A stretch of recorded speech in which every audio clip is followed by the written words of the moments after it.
Good afternoon, television friends.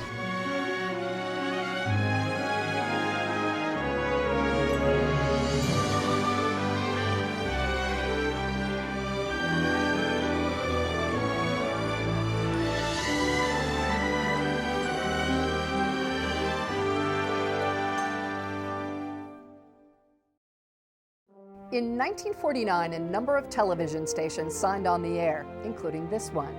But what was so remarkable was that WGAL became just the 37th commercial station in the country. It was the first station on the air between Philadelphia and Pittsburgh.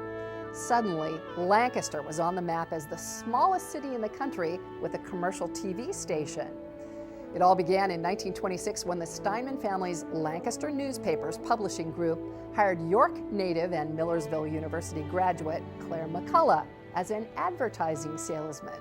At that time, the Steinmans were exploring an investment in radio and had acquired the license to WGAL AM, adding it to two other stations they already had on the air. In 1931, they asked McCullough to manage their fledgling radio network.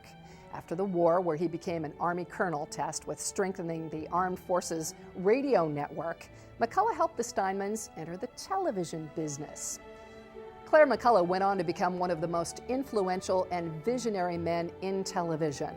He organized the first state broadcasting organization, helped write the first television code of practices, established copyright protections, chaired the National Association of Broadcasters, and helped clean up the quiz show scandals of the late 50s. His work was recognized by some very important people of the time, and as its station manager from the very first day, Claire McCullough retired from WGAL in 1974. The first people to see WGAL were a group of appliance dealers invited to a closed circuit test at downtown Lancaster's Stevens Hotel. Remember, back then, radios and now TVs were sold at neighborhood appliance stores.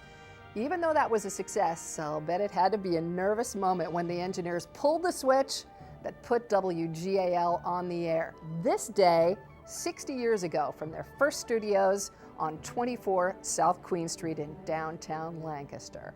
We did a closed circuit broadcast for the appliance dealers. Beth Williams sang "Snug as a Bug in a Rug," and Uncle Charlie Mazer did a magic act, and I ran the camera. On March 18th, I went down and read the announcement, put station on the air, and then Dave Brandt and I were the first two to operate on the air. We were Channel 4 up to 1952. Channel 4, we had limited power because Washington and New York had Channel 4s. Mohawk Indian high steel workers put this Channel 8 antenna atop the tower at 8 West King Street on top of the newspaper building. And the next day we went on as Channel 8.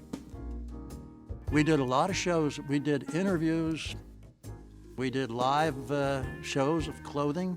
We did a show called Name the Brand, where we had products from the grocery stores, and Mary Jane Landis was hired to do commercials. I held up the sponsor's product and talked, and then we would give a key phrase or give some sort of a cue word for people when we call in to answer the question, and they would receive some sort of a prize. And of course it was 15 minutes long, and so we had to do a lot of ad-libbing and talking. So after the first show, the program manager came out and he said, "You did fine." And he says, "I'm going to give you a 50-cent per show raise." I made all of $3. Well, I think the early days of television, I always told people that they were radio programs adapted to television with some video.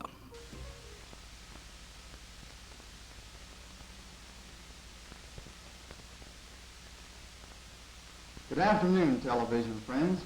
We'd like to welcome you to Lebanon County's Extension program. The theme of Nobody had classes in television. They used people who could do things on stage, stand up in front of a group of people and talk. Well, everything was live. We did a lot of interviews on the weekend, and I can remember doing 5 15-minute interviews back to back. When people would come in, while the commercial was on between the show, sit down. I would hardly know why they were there. When I did Name the Brand or Jackpot or any of those morning giveaways, and if I had to do a commercial, when you did commercials, I did the food fair commercials live. So if you had a 30-second or a minute commercial, you had to be there. So I might go home. I used to hang a load of diapers on the line and maybe go down and do a commercial, then go home, maybe take off my laundry off the line and then go down and do another commercial. Early television was really an exciting project because anything could happen. The sound goes out. It wasn't always the picture that went out, but the sound goes out. And of course, we had a slide that I made that shows this pin dropping and bouncing. And I think the wording was something about quiet, isn't it?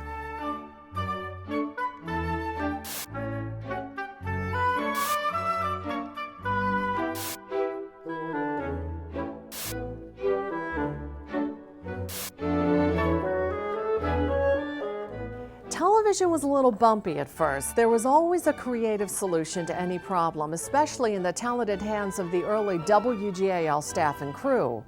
But now that people were tuning in, the demand for more and more programming increased. When we come back, we'll look back at some of the most memorable and enduring shows ever produced at WGAL. Stay with us.